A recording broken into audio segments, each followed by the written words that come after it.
All right, I will say good morning. Let's begin by thanking our sponsors. To thank our Talmud Torah sponsors for the month of Iyar. Yona Shushie Ehrenfeld, in loving memory in the nishmas, Yona's grandfather, Yosef ben Shmuel Aron. Marc Karstaedt, in memory of his mother, Chana Bat Shraggai. We hope that in the merit of our Talmud Torah, the neshamas will have an aliyah, and the families in nechama. We thank our Week of Learning sponsors, the Marowitz family is his chus for a successful medical procedure this week for Shulamis Tova Bas Mindel. We hope that, and the Grossman family as a zechus for Refuah Shalema for Miriam Chana Bas Ida. We hope that in the merit of our Talmud Torah, these two together with Kol Choli Yisrael will have a complete and enduring refuah. And I will say with that, let us begin. We have a beautiful daf ahead of us today. Today's daf is daf ches. So we left off on the top of daf ches, 4 lines in the Rabbi Shimon. So we'll say, so remember again, just to orient ourselves a little bit, we had a fascinating machlokis regarding the tzitz. Right? Ultimately, again, how does the tzitz work? So you have Rabbi Yehuda saying that halacha l'maaseh the tzitz works am meitzach v'nosa. Tzitz works only when the Kohen is wearing it. We then saw Rabbi Shimon who held, Dashni in the pasuk, Tamid l'ratzon lifnei Hashem. Rabbi Shimon held that ultimately the tzitz is miratza as long as it's in existence. In other words, even if the Kohen is not wearing it, the mere existence of the tzitz is what allows it to affect atonement. So we'll say we're continuing. So we were going through the Gemara yesterday, discussing bringing different psukim to go ahead and support different opinions, and trying to understand ultimately how each other opinion darshans the other side's psukim. So we left off with Rabbi Shimon, Damer Tamid Meratza, B'Hal Ksiv Ametz Chovinasa. So we'll say Rabbi Shimon. Now remember again, Rabbi Shimon who holds that halacha l'maaseh, the mere existence of the tzitz, even if the Kohen Gadol is not wearing it, affects atonement. What does he do with the pasuk that says Ametz Chovinasa? Pasuk says pretty explicitly that if the Kohen Gadol wears the tzitz on his forehead, then it's meratza. Then ultimately, again, it goes there and affects atonement. Hahu likboa lo makom hudaasa. That pasuk of ametzcho on his forehead is coming to give us the location. I was about to say, how do I know where the Kohen goes ahead and wears the tzitz? So for the pasuk needs to tell me the Kohen wears it on his forehead. Rabbi Yehuda likboa lo makom. Where does Rabbi Yehuda know halacha l'maaseh where to go ahead and place the tzitz? Nafkale me'al mitzcho. He learns it out ultimately again from the phrase al mitzcho. Rabbi Shimon Ami teifokle me'al mitzcho. Why doesn't Rabbi Shimon also learn out from me'al mitzcho? Einachinami ella al mitzcho v'nasa my avile. So also what Rabbi Shimon will say is, what does the pasuk, what does the phrase v'nasa come to include? Amar lecha vadai. I'm sorry. Amar lecha roi lemeitzach meratza. Shein roi lemeitzach eno meratza. So Rabbi Shimon will say, when it comes to teacher, will say even Rabbi Shimon who holds that the tzitz need not be on the Kohen Gadol's forehead in order to affect atonement, will agree that the tzitz must be fit to be worn in order to go ahead and atone. So we'll see here this interesting idea. So Rabbi Shimon will say the Kohen Gadol doesn't need to be wearing the tzitz in order for the tzitz to affect atonement, but the tzitz must be wearable in order to affect atonement. For example, Gemara says, La fuki, to come to exclude a case of nishbar hatzitz de lo merata. So for example, according to Rabbi Shimon, if the tzitz were to break and therefore be unwearable, then einachinami it would not affect atonement. Rabbi Yehuda nishbar tzitz minali. Where does Rabbi Yehuda learn that if halacha l'maaseh the tzitz breaks, that it doesn't affect atonement? Nafkalei mimametzach mitzcho. We'll say he learns it out ultimately again from the fact that ultimately, again, it could have said, Meitzach, it says mitzcho. Rabbi Shimon, Meitzach, mitzcho, lo mashma. Rabbi Shimon doesn't darshan a chilik between the word of Meitzach and mitzcho. Good. So we'll say, this is, again, it's just the machlok. Same machlok as we saw in yesterday's daf. The Gemara now went through how each different side goes ahead and darshans its respective psukim. So we'll say, so bottom line, machlokes Rabbi Yehuda, Rabbi Shimon. Rabbi Yehuda holds in order for the tzitz to be meratza, the Kohen Gadol must be wearing it. Rabbi Shimon says that halacha l'maaseh, the mere existence of the tzitz allows it to affect atonement. Now, one very important caveat in this is even Rabbi Shimon, who holds that the mere existence of the tzitz allows it to affect atonement, even if the Kohen Gadol is not wearing it, would agree that what? It must be wearable. Right? If it's not wearable, if the tzitz broke, then einach inami, everyone will agree that the tzitz cannot affect atonement. Says the Gemara, Nema hani tanoi, kahani tanoi. So maybe say that these tanoim, right, Rabbi Yehuda, Rabbi Shimon, are having the same machlokes as another machlokes tanoim. Here we go. This sanyo, echad zeh ve'echad zeh mazan alav kol shiva, mikol chato shahayusham. So we'll say as follows. It's actually quite interesting. Says the Gemara that echad zeh ve'echad zeh, both the Kohen Gadol who's doing the avodah of Yom Kippur, as well as the Kohen who is being readied to do the avodah of the para aduma, mazan alav kol shiva, they would go out and sprinkle upon them, right, water of para aduma, all 7 days of their sequestering, mikol chato shahayusham, from all of the ashes of all the previous paros adumos that were in the base of Mikdash. So we saw this already again on Daf Beis or Daf Gimel, right? That ultimately during the 7 days of sequestering, both for Avodah of Yom Kippur as well as for Para Aduma, they would sprinkle upon the Kohanim who were being sequestered from the waters of the Para Aduma, because remember again, they kept a little bit of the ash of every single previous Para inside of the Mikdash. Div Rabbi Meir, so these words are Rabbi Meir. Rabbi Yossi says, Ein mazan alav ela shlishi u'shvi'i bilvad. So what's very interesting? Rabbi Yossi says, no, you don't have to sprinkle the Kohen during his sequestering all 7 days. Rather, all you need to do is sprinkle upon him day 3 and day 7. Day 3 and day 7, that's all. So the Gemara says, Rabbi Chanina Skana Kohanim Omer. So Rabbi Chanina Skana Kohanim argues also. He says, Kohen Asor Fesapara, Mazan Alav Kol Shiva, Kohen Gadol Yom Kippurim, a Mazan Alav Ela Shlishi U'Shvi. Rabbi Chanina Skana Kohanim is mechalik between the sequestering for Yom Kippur and the sequestering for Para Aduma. For the sequestering for Yom Kippur, all you need is a sprinkling on days 3 and day 7. For Para Aduma, all 7 days. So I will say, so 3-way machlokes about what we do with the Kohanim who are being sequestered. Rabbi Meir holds that whether you're being sequestered for Yom Kippur or for Para Aduma, you get sprinkled with the waters of the Para Aduma all 7 days. That's right. That's Rabbi Meir. Rabbi Yossi, no, both for Para Aduma and Yom Kippur, day 3, day 7. So what's a common denominator between Rabbi Meir and Rabbi Yossi is you're going to treat Yom Kippur and Para Aduma the same way. Okay, just the difference is Rabbi Meir is sprinkling all 7 days, Rabbi Yossi days 3 and 7. Rabbi Chanina Skana Kohanim comes along and says we don't treat them the same.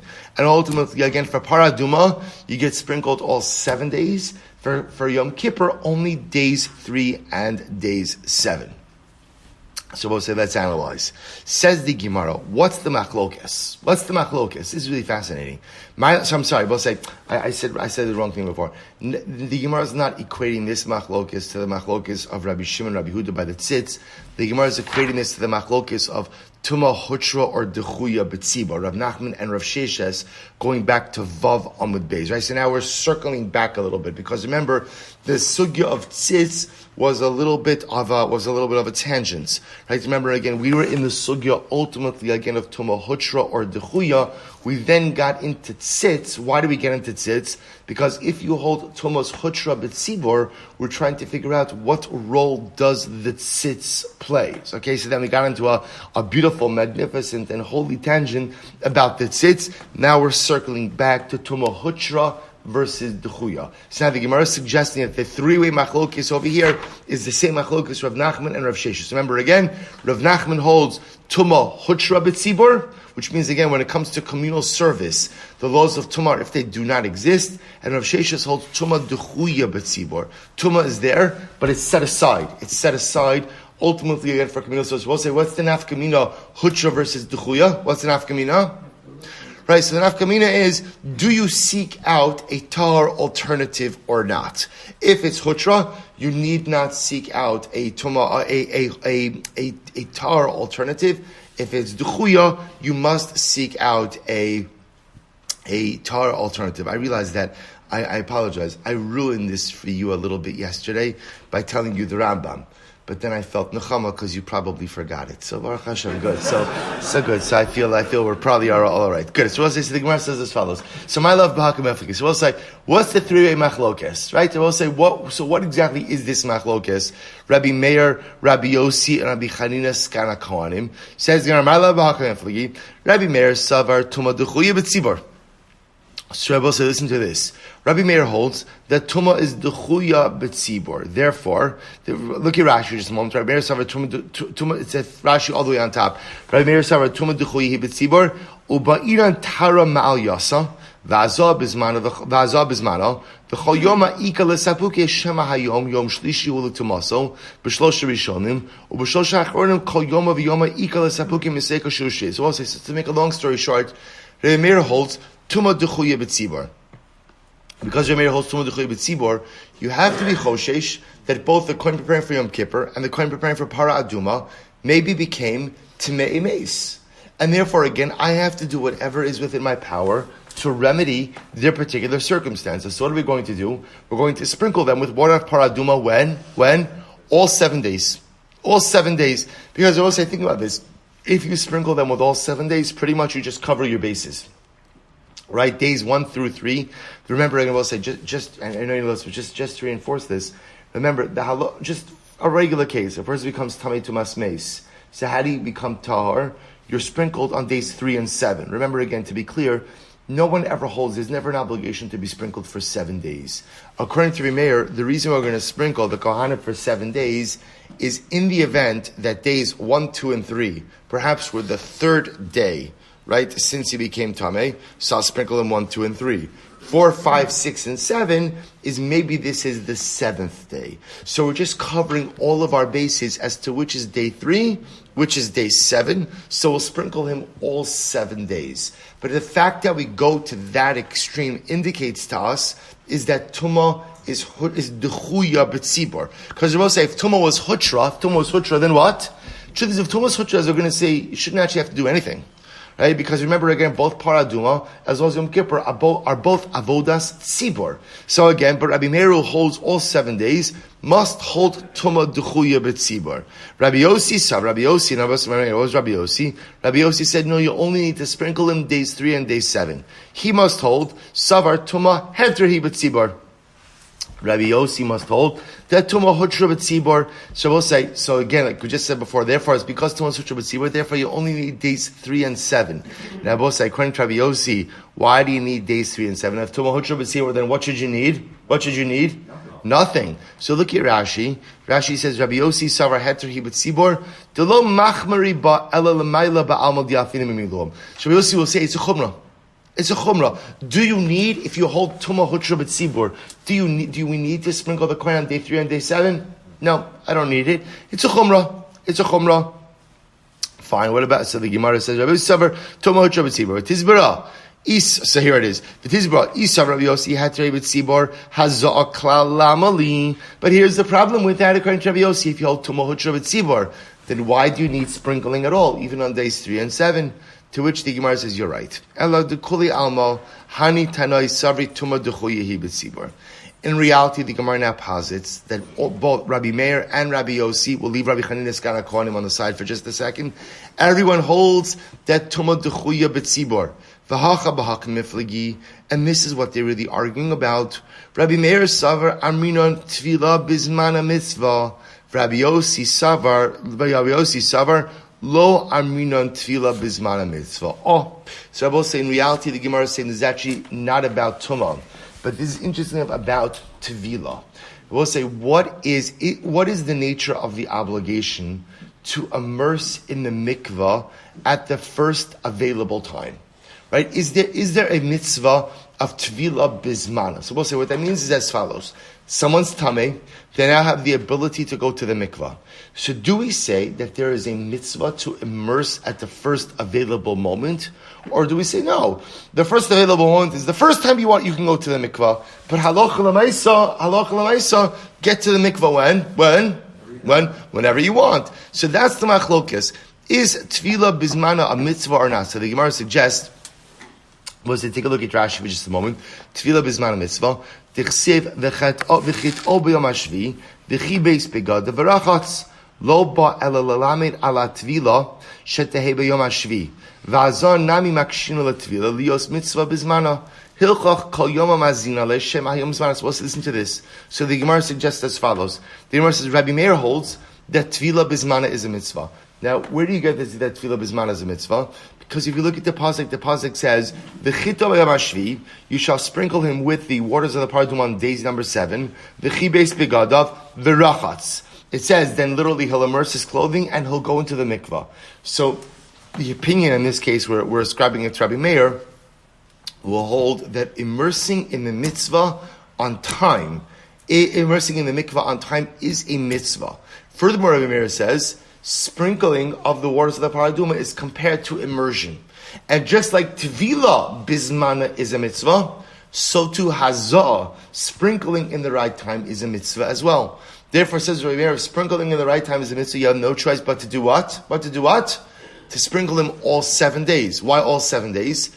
Because each day might be the quote-unquote right time for the sprinkling. So therefore, I will say, interestingly enough, again, just say follow the progression of thought over here. In this approach, everyone is agreeing that halacha l'maisa tuma dechuya b'tzibur.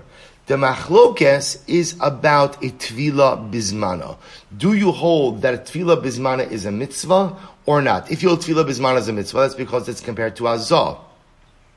And therefore, again, if tvila bismana is a mitzvah, hazah bismana is going to be a mitzvah as well. And therefore, you have to sprinkle him all 7 days. Right? Meir Savar, Arminon tvila bismana mitzvah. Rabbi Yossi, first wide line. Rabbi Yossi Savar, lo Arminon tvila bismana mitzvah. Rabbi Yossi doesn't subscribe to this idea.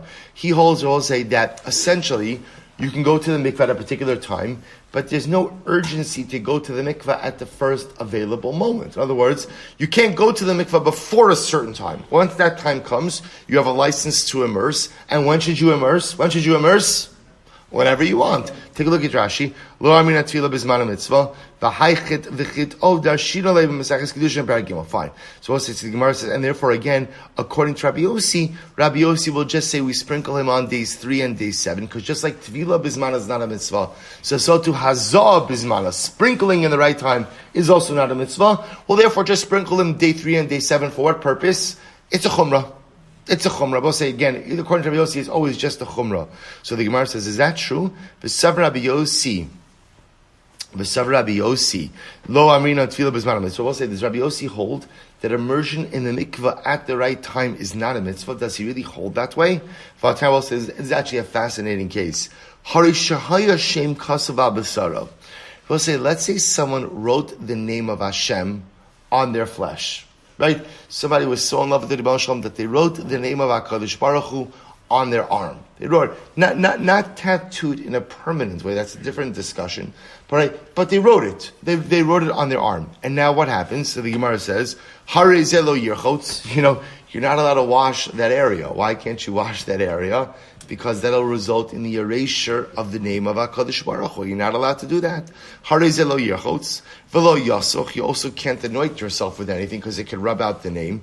V'lo ya'amod b'makom atinofes. Furthermore, again, you also can't, it's very interesting, you can't stand in an unclean place. Why not? Because halacha l'maisa, you have an exposed shame on your arm. So go ahead and, same way I can't walk in with my tefillin, right, in an unclean place, I can't go ahead and walk with that exposed Shem Hashem on an unclean place as well. So what do? So the Gemara says, Nizdamne lo tefillah shal mitzvah. So we'll say, now let's say you have to go to the mikvah. So what do you do? Good morning. What do you do in such a situation like that? So the Gemara says, what do you do? This is actually fascinating. Nizdamne lo tefillah shal mitzvah. Korech alav gemi. So we'll say, it's very interesting. You take a piece, now gemi literally means a reed. In other words, what do you do? We'll say, you cover it. You cover the Shem Hashem. Now remember, what does it mean? Let's say again, you're tameh, so you have to now go to the mikvah. So what do? You cover up the Shem Hashem with a reed, v'tovel, and you go to the mikvah. There was, and Rashi points out over here, korich alav lahagin alav chozek shetaf hamayim. There was, and here's what's interesting. Why are you covering it up? See, what's interesting is as follows. Rashi presupposes you're immersing in a river. The current of the river itself has the ability to erase the name. So what I'm doing over here is I'm covering up the name in order to prevent the erasure. Now, obviously, it goes without saying, a reed allows water to pass through, right? Because if water wouldn't be able to pass through, I'd have a problem, ultimately, again, with the immersion. So halacha on my side, go ahead and cover it up. Rabbi Yossi says, it's not a problem. Yorei v'tovel kidarko. Rabbi Yosef says you don't have to start up with the reed. Just go into the mikvah. Right, go into the mikvah. Go ahead and be tovel in the normal way. Uvivachlo yishafshef. What can't you do? You can't rub the area. Right? You can't rub the area. Fine. V'kaim alon, and we see from here the betvila bizmana kabemitzvah kamif. Again, Rabbi Yosef, we see actually what they are actually arguing about. What Rabbi Yosef and Tanna Kama are arguing about is whether or not there is a mitzvah to immerse at an appointed time. The Tanna Kama mitzvah. Tanna Kama holds we don't say tefillah bizman mitzvah. There is no mitzvah to immerse at the earliest appointed time. And therefore, also according to the Tanna Kama, even if you have an obligatory immersion, you must still take precautions to what? To cover up the name of Hashem and prevent it from getting erased. Conversely, Rabbi Yossi Savar, Aminon tefillah bizman mitzvah. Rabbi Yossi holds that no, immersing in the mikveh at the right time is a mitzvah. Therefore, what Rabbi said, therefore, according to Rabbi Yossi, even though I have the Shem Hashem on my arm, I don't have to cover it. Why? Because since I have license and even an obligation, a mitzvah, to immerse in the mikveh, I need not be concerned about any level of erasure. So Rabbi say, so here's the problem. We just wanted to say before that Rabbi Yossi holds that Tvila Bizmana is not a mitzvah. And because Tvila Bizmana is not a mitzvah, therefore what? Hazah Bizmana is not a mitzvah. Sprinkling at the right time is not a mitzvah. Therefore, according to Rabbi Yossi, all you had to sprinkle was when? Days 3 and day 7. Versus Rabbi Meir, who holds that Tvila Bizmana is a mitzvah. Therefore, Hazah Bizmana is a mitzvah. And therefore, you sprinkle all 7 days. But yet, we see from here that Rabbi Yossi holds that halacha l'maisa, Tvila Bizmana is a mitzvah. So what's going on over here? Ella, Dechuli Alma Lahani Tanoi Aminon Tvila Bizmana Mitzvah. Rather, you have to say as follows, that according to these Tanoim, according to all these opinions, we say, both say, Tvila Bizmana is a mitzvah. I just want to point out, both just so you should understand, the discussion of Tvila Bizmana Mitzvah actually has very contemporary ramifications as well. There's an interesting discussion right in halacha about whether or not a woman could go to the mikvah on Shabbos. Right? Could a woman go to the mikvah on Shabbos? Hilchos Nida couldn't go to mitzvah on Shabbos. They both say, what's the discussion? So going to a mikvah certainly involves some level of rabbinic prohibitions. Again, in a vacuum, some level of rabbinic prohibitions. So the shaila is, does a woman immerse in a mikvah on Shabbos? What is that dependent on? It's dependent on the notion of tvila bizmana mitzvahi or not mitzvah. Is there a mitzvah to go to? And I give another ramification of that. Does a woman have an obligation to go to the mikvah when she can if her husband's not home? That's your husband's traveling. And so again, there's no relations that are going to occur. Is there an obligation for her to go to the mikvah that night that she can? So again, that's the same machlokes. Is there a din of tvila bizmana mitzvah? Do we say that the first time you can go to the mikvah, that's the license to go, but not the obligation to go? Or do we say no, from the moment that you're permitted to go, at that first moment, there is a mitzvah? So I'm just pointing out, this machlokes of tvila bizmana mitzvah, and obviously, a woman does go to the, interestingly enough, a woman does go to the mikvah on Shabbos, but only if what? Only if it's a tvila bizmana, right? For example, let's say a woman was supposed to go to the mikvah on Thursday night, but she got there too late, and the mikvah was closed. She's not allowed to immerse on Shabbos, right? She delays the mikvah to Motzei Shabbos, because the only time ultimately that tvila is permitted on Shabbos is when it's a tvila bizmana, right? And actually, when Friday night is the first night that she can go to mikvah. So just pointing out, this machlokes is not only relevant vis-a-vis, we'll call it, Tuman Tarav Tumas Meis, but ultimately, again, very contemporarily relevant, Al Silchos Ninda. Ella, Tucholi Amal Lahani Tanai Aminon, Tvila Bizmana Mitzvah. Rather, both say, you have to say, is right now, all the opinions being mentioned, Rabbi Yossi, as well as Rabbi Meir, will hold that Tvila Bizmana is a mitzvah. Going to the mikvah on time is a mitzvah. V'hacha b'haka miflagi. And this is what they're arguing about. Rabbi Meir savar makshinan hazal tvila. Rabbi Meir holds that halacha l'maisa, we go ahead and we compare sprinkling to immersion. Makshinan hazal l'tvila. So we compare ultimately again the sprinkling of the ash of the paraduma to tvila. Rabbi Yossi savar lo makshin hazal l'tvila. So also Rabbi Meir will hold that halacha l'maisa, we compare hazal to tvila, and just like tvila bismana is a mitzvah, so to hazal, sprinkling bismana on the right day, is also a mitzvah. And therefore, in this case over here, during the sequestering, because we don't know which is the right day, when do we sprinkle the Kohen? Every day. That's Shitas Rabbi Meir. Rabbi Yossi will say, no, lo makshinan hazal tvila.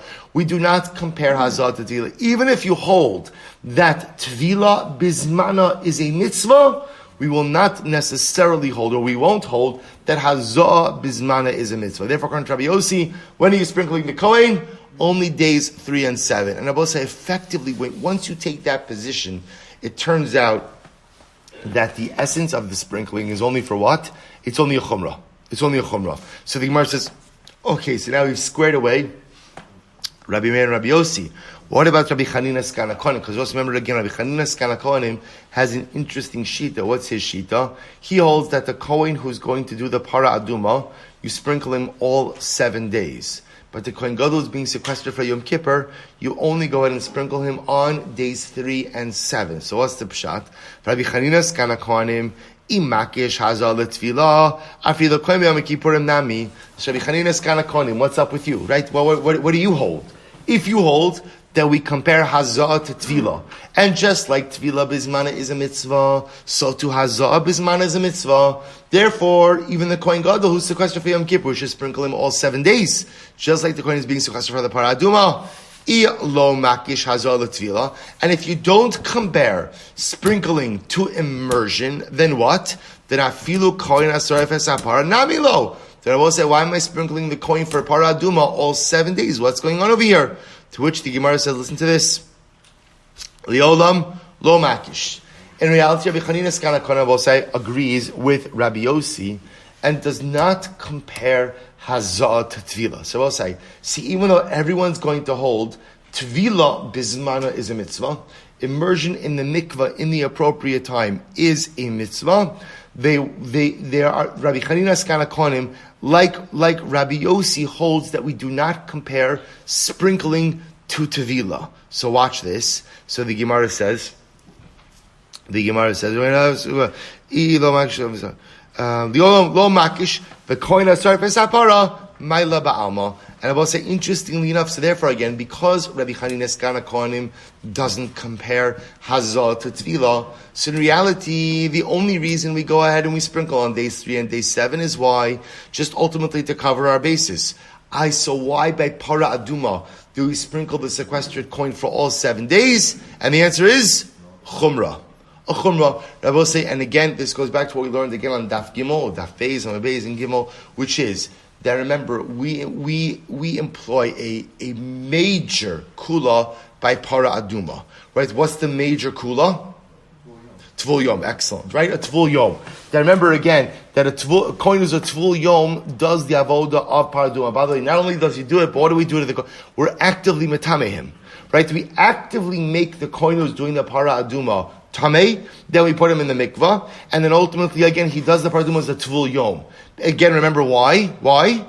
Lahotzim miliban shel tzedukim. Excellent. To go ahead and show the tzedukim that they were wrong. So we'll say what you see then by para aduma is a whole bunch of other chumras in order to go ahead and avoid a potential lenient mindset towards para aduma. So Rabbi Chanina Skana Kohanim will say, what's one of the stringencies we employ? Sprinkle him all 7 days. Sprinkle him all 7 days. Good. So we'll say, so that's the three-way machlokes. Ultimately, again, by what we do with the Kohen, ultimately for all 7 days. So we'll say, I'll just point out, we'll come back to Yom Kippur in just a moment. Actually, before we get to that, let's finish a little bit more. Ukiman azla, hadut rabbanan. So we'll say, so we have a three machlokes, right? We have Rabbi Meir saying that halacha l'maisa, both para aduma as well as Yom Kippur, sprinkled all 7 days. We have Rabbi Meir saying that halacha l'maisa, no, not true. Both for para aduma and Yom Kippur, only days 3 and 7. And Rabbi Chanina Skana Kohanim saying for Yom Kippur, all 7 days. I'm sorry, for Yom Kippur, days 3 and 7. For Para Aduma, all 7 days. We're now explaining how we're framing the machlokes. Everyone agrees Tvila Bizman is a mitzvah. That's what everyone agrees with. So what's the machlokes? Do we compare Hazah to Tvila? Rabbi Meir will say yes. And therefore, just like Tvila Bizman is a mitzvah, so Hazah Bizman is a mitzvah. Therefore, we're going to sprinkle them all 7 days in order to cover our bases. Rabbi Yossi will hold, no, Tvila Bizman is a mitzvah, but Hazah Bizmana, sprinkling in the right time, is not a mitzvah. Therefore, just day 3 and day 7. Rabbi Chanina Skana Kohanim will effectively agree with Rabbi Yossi that Hazah Bizmana is not a mitzvah. So I sprinkle him all 7 days of Para Aduma, Chumrah. Churma by Paraduma. Beautiful. Keman Azla Hadatan Rabban. I'm supposed to say, whose opinion is reflected in the following brisa? Ein bein kohen asar v'sapara, the kohen gadol b'yom kippurim. There is no distinction between the kohen who goes ahead and burns the para aduma to a kohen gadol on Yom Kippur. Ella amadeis, ella shazeh prishasol l'kedusha ve'echav hakohanim nogin bo. I will say with one exception, which is that halacha l'maisa, the reason we sequester the kohen gadol prior to Yom Kippur is for kedusha purposes. Kedusha purposes, we'll see. We'll define that in just a moment. Ve'echav hakohanim nogin bo, and his fellow kohanim are permitted to touch him. But say, take a look at Rashi. It's shezeh prishasol kedusha. Tap Rashi. Adam days likanis lamachan shechina. Because remember, we're preparing the kohen gadol on Yom Kippur to enter into machan shechina. Kodesh HaKadoshim, v'lo yehei libo zacha alav, and therefore we want him to be humble. V'yei nivda mikol kalus rosh shechala alav, ema b'havdalasa min habrios. So both said this is fascinating, and we're going to get into this a little bit more. But the Bryce is saying, do you know why we sequester the Kohen Gadol before Yom Kippur? We sequester in order to humble him. When a person is in solitary confinement, which again, that's not really what the Kohen Gadol is in, but when he is removed from his wife, when he's removed from his mishpacha, when he's removed from his friends, right, that humbles an individual. And the most important thing before the Kohen Gadol goes into the Kodesh HaKadosh on Yom Kippur is a profound sense of humility. So we go ahead and we remove him al kedusha, which I will say is also quite fascinating, because according to Rashi is defining kedusha as humility, which makes a lot of sense, because if you think about it, it's only if I possess humility that I pursue kedusha. Because at the end of the day, if I'm arrogant and I feel like I've accomplished everything anyway, so what do I have to really push myself to do? But if I really feel humble and I recognize that as much as I may have accomplished, there's so much more to do. That is what fuels the pursuit of kedusha. So the Gemara says, "V'zeh," when it comes to para aduma, "V'zeh prishasol l'tara." When we sequester the Kohen Gadol for para aduma, Rabosai, that is for spiritual or ritual purification purposes. That's for tara. And therefore, as a result, ve'ein echav hakohanim nogin bo. It's very interesting. I'll say in the 7 days sequestering for para aduma, we don't let anyone else touch the Kohen. We'll say, isn't that incredible? Isn't that absolutely incredible? So take a look at Rashi for just a moment. V'zer prishasol l'tara, Rashi says, l'hachmir b'tara, so, mipnei kal she'osin bo l'tamo bo bayom, l'atbilo l'hotzi miliban shel tzdukim, l'kach ichmir b'tara shloi adam nogebo. Supposed to listen to this. Do we actually need to employ such a chumrah like that? That to sequester him for 7 days, that no one should be able to touch him? So the answer is no. But once again, it's a dramatic chumrah. Both say, by the way, do you hear the incredible anomaly over here? We go ahead and we sequester him for 7 days, and we don't let anyone touch him. And then what? On the day of the actual avoda, what do? We say, here, hold this, and we give him a dead sheretz. Right here, just hold this for a second. Right? What an incredible metaphor. And then what? He goes to the mikvah, and then he does the paraduma. So you understand the incredible metaphor in that? The incredible metaphor is, it's a metaphor for life.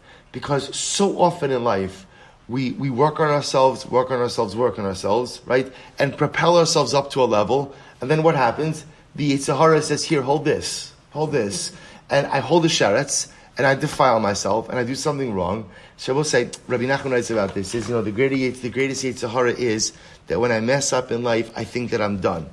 Right? I make a mistake, and I say to myself, That's it. Everything I worked for is down the drain. Everything I worked for is done. I worked so hard to build myself up to a platform of Kedusha, and now I'm holding a sheretz. Now I've committed an Aveira. I'm down and out. And I will say, it's not true. It's not true. The Yid is never finished, right? As Rabbi Nachman says, Ein shum yeyesh ba'olam klal. You are never permitted to give up on yourself, no matter how bad the mistake. What's the Raya? I will say, this is an incredible metaphor. What does the Kohen do after he holds the sheretz? What does he do? Avodah of paraduma. Because you see from here that even in life when you mess up and you hold on to your sheretz, because we all hold on to the sheretz at some point in time, you're not down and out. Literally the same day that I hold the sheretz, I could also offer up the para aduma. Because zohi achayim, life is a series of peaks and valleys. No one remains perpetually tahor, and no one remains perpetually kaddish. And literally again, the moment after I go ahead and hold my sheretz of Avera, if I want to make a change in my life, and I want to go ahead and pick myself back up, dust myself back off, and go ahead and regain my Kedusha, I have the ability to do so. And if you say that I'm lying, Yoma Daf Chasamad Beis, right after Matami the Kohen Gadol, or the Kohen doesn't the Kohen Gadol, right after Matami the Kohen with the sheretz, immediately afterwards, he performs the Avodah. We'll say, by the way, not any Avodah, but which Avodah does he perform? Paraduma. And we'll say, what does Paraduma do? Paraduma purifies you from the most intense forms of Tumah. Do you understand how counterintuitive this is? Someone who is Tameh has the ability to perform the Avodah, which purifies one from the Avi Avos HaTumah. Because that is the paradigm that the Rebbe Shalom wants us to understand for life. We all mess up, and so often we give up on ourselves, and so often we throw in the towel, and so often we settle for mediocrity because we think deep down we can't do better. But yet the Kohen, who is Tameh with Tumas Sheretz, becomes the only person who could provide and create the Tara from the Avi Avos HaTumah, from corpse Tumah. It's incredible. So the Gemara says, Kiman, who's the opinion?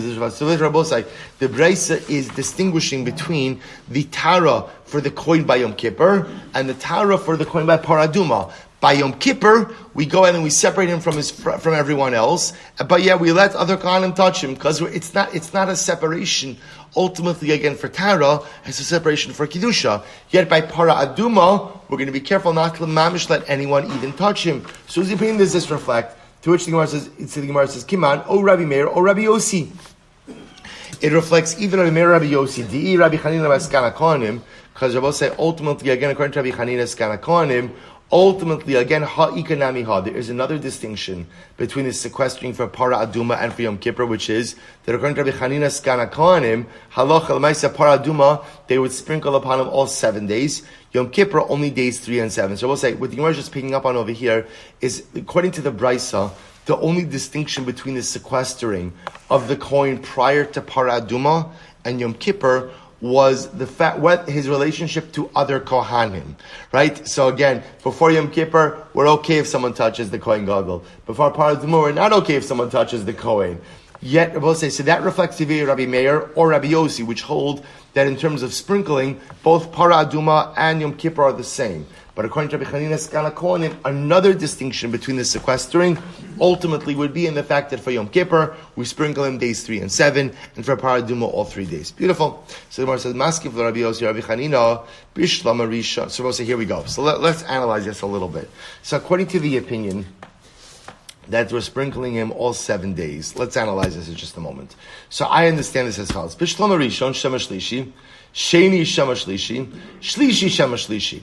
So I understand we're going to sprinkle him days 1, 2, and 3. I will say, so this is according, let's say, either to Rabbi Meir, or even according to Rabbi Chanina Skana Kohanim, ultimately by Para Aduma. Because remember, again, according to Rabbi Yossi, you're only sprinkling days 3 and 7 anyway. So according to the opinions who hold that you're sprinkling the coin all 7 days. So I understand.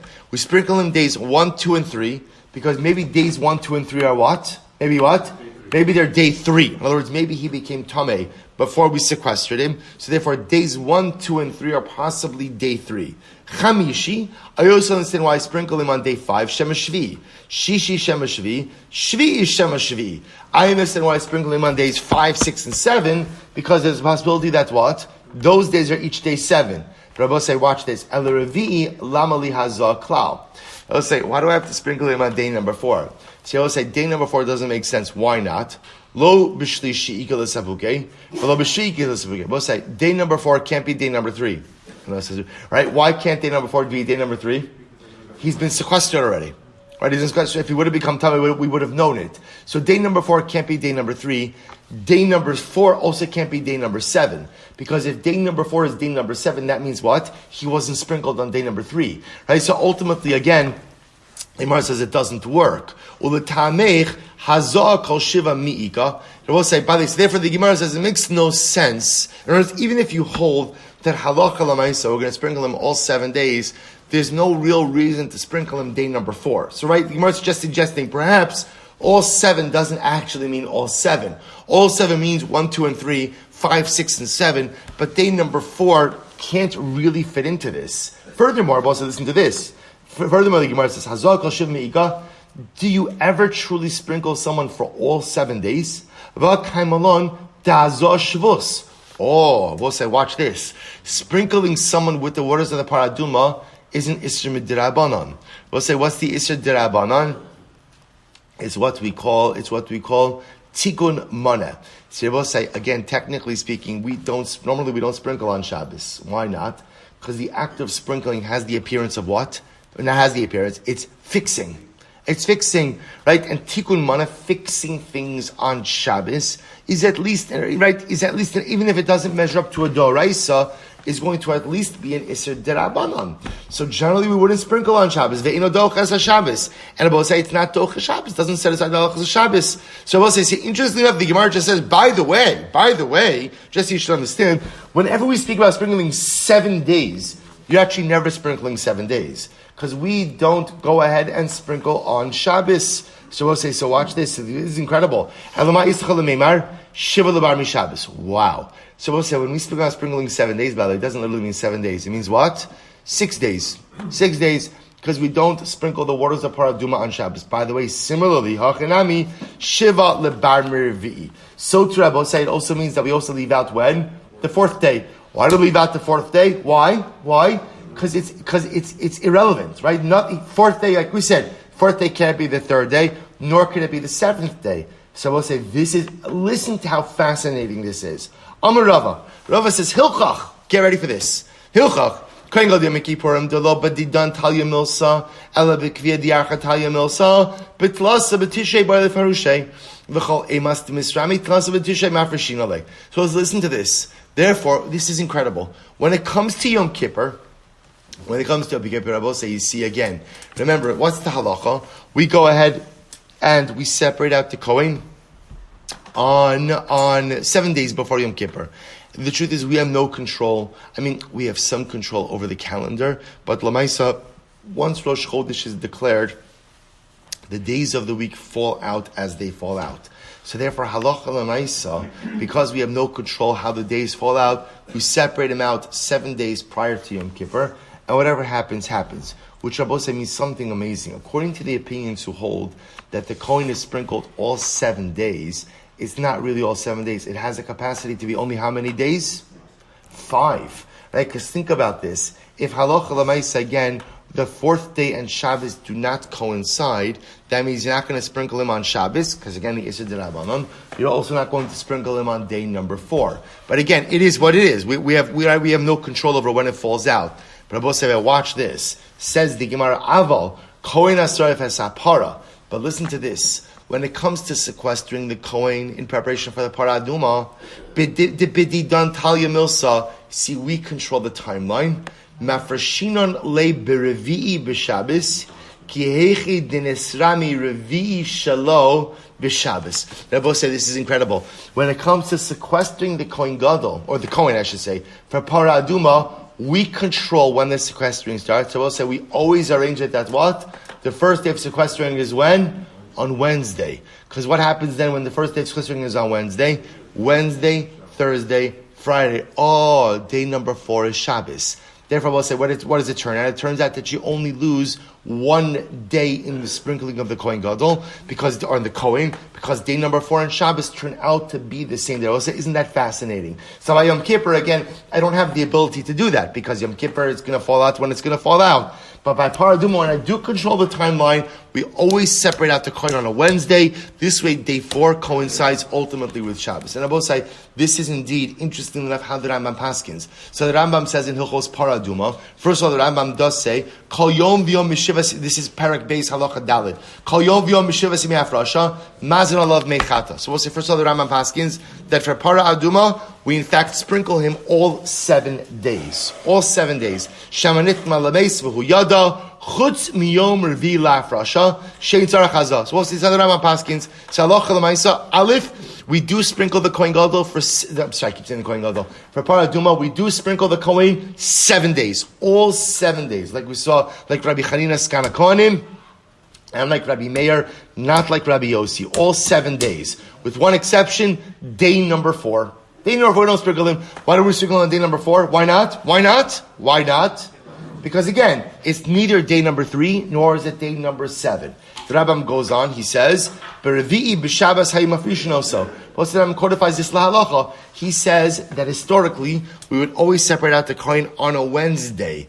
Kedei shiyachol revi'i shalo lios b'Shabbos, sha'zoin adocha Shabbos, v'arvi'in atzarach hazah. Halacha l'maisa, we would always go ahead and separate out the Kohen on a Wednesday, because this Rabbosai, again, if you separate it on a Wednesday, then the 4th day of his 7-day sequestering falls out on Shabbos, and again, this way, Shabbos we don't sprinkle, Wednesday, our 4th day we don't sprinkle, and therefore halacha, we could align it that those 2 days coincide.